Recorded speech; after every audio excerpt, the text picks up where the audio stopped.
اور یہ سب خدا کے مقرر کیے ہوئے احکام ہیں. یہ سب حکم کیا ہے؟ اللہ کے طرف سے حکم ہے، مقرر کیے ہوئے احکام ہیں. ان دائرے کے اندر میں جب ہم کلمہ پڑھ لیے طیب لا الہ الا اللہ محمد رسول اللہ صلی اللہ علیہ وسلم، عورت یا مرد ہو، جو اللہ کے حکم کے اندر آنا چاہیے. اس کو خلاف کر کے اپنا منمانی زندگی وہ نہیں جی سکتا. یہ اللہ کا حکم رسول صلی اللہ علیہ وسلم کو فرمانا کے اندر ہی ان کا زندگی گزرنا پڑتا ہے. اور یہ سب خدا کے مقرر کیے ہوئے احکام ہے.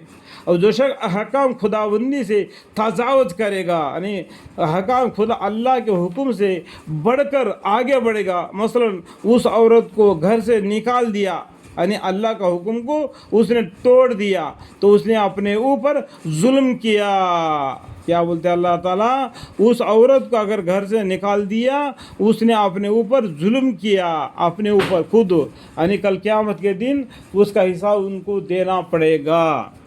یہ اس کا مسئلہ ہے. تو اس کے بارے میں آج کل کے زمانے میں کس طریقے سے طلاق ہوتے ہیں، کس طریقے سے نکاح ہوتے ہیں، تو اللہ بہتر جانے. اللہم اغفر لی.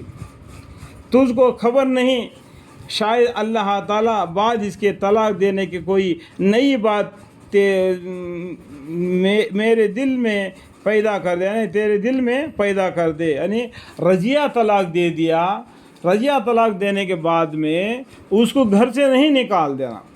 وہ اگر کھلم کھلا نکل گئی یا کوئی بے حیائی کی کام کی تو اور بات ہے، لیکن اس کو اپنے گھر سے باہر نکال دینا، کیونکہ رجیہ طلاق ہے. دوبارہ اس کو اپنے نکاح میں لے سکتا ہے. اگر طلاق ہی دینا چاہتا ہے تو اور بات ہے، آگے اور آئیں گے. پیدا کر دیا ہے اب تیرے دل میں آنے، اگر ان سے گھر سے مت نکالو. اس لیے کیا بولتے ہیں؟ اس نے اپنے اوپر ظلم کیا.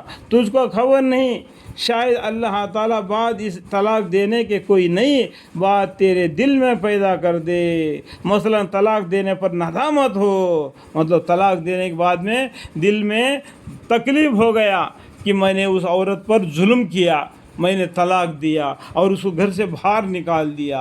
اس طریقے سے تیرا دل میں ندامت پیدا ہو جائے گا. اس لیے صبر کرو، صبر کرو. اللہ کا حکم ہے، صبر کرو. اللہ کے اوپر توکل رکھو تو تمہارے مسئلہ کو دور کر دے گا. تو جیوے اس کا تدارک ہو سکتا ہے.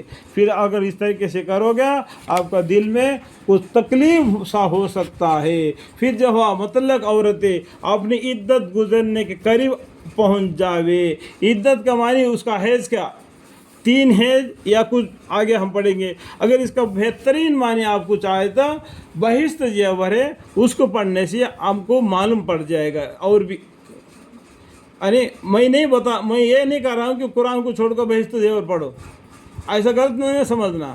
قرآن کو بھی پڑھنا اور معنی مطلب کو جاننے کے لیے اس کتاب کو بھی ساتھ لے دینا. اس میں مسئلے مسائل ہے، اس میں لکھا ہوا ہے، اس لیے میں نے وہ بات کیا.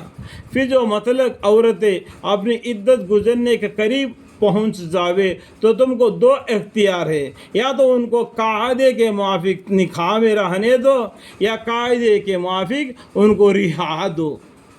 دیکھو اللہ تعالیٰ عدت گزرنے کے بعد یعنی 3 مہینے یا 10 دن ایسا کچھ ہے، وہ 3 حیضیں اس کو نکلنے کے بعد میں یعنی عدت. پھر جب مطلق عورتیں اپنی عدت گزرنے کے قریب پہنچ جاوے تو تم کو وہ اختیار ہے، یا تو ان کو قاعدے کے موافق نکاح میں رہنے دو، یا قاعدے کے موافق ان کو رہائی دو. قاعدہ اللہ تعالیٰ نے جو قاعدہ بتایا، اس قاعدے کے حساب سے تم کو نکاح میں رہنے دینا یا تو چھوڑ دینا.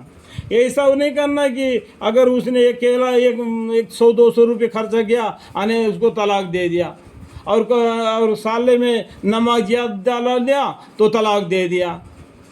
ایسا چھوٹے چھوٹے غلطی میں اتنے بڑے بڑے سزا میں نہ جانا. اللہ بھی ہم پر مہربان ہے، اللہ بھی ہمارے گناہوں کو خطاؤں کو دیکھتا ہے. اس لیے بولتا ہے کہ اللہ سے ڈرو اور صبر کرو، احتیاط کرو کہ تم جلدی بازی اس کا بارے میں مت کرو. اگر جلدی بازی کرو گے طلاق دینے کے بعد میں تم کو دوبارہ دل میں اگر تکلیف پہنچ جاوے اس لیے وہ ان کی عدت کے گزرنے کا قریب پہنچ جائے تو تم کو اختیار ہے، یا تو ان کو قاعدے کے موافق نکاح میں رہنے دو یا قاعدے کے موافق ان کو رہا دو.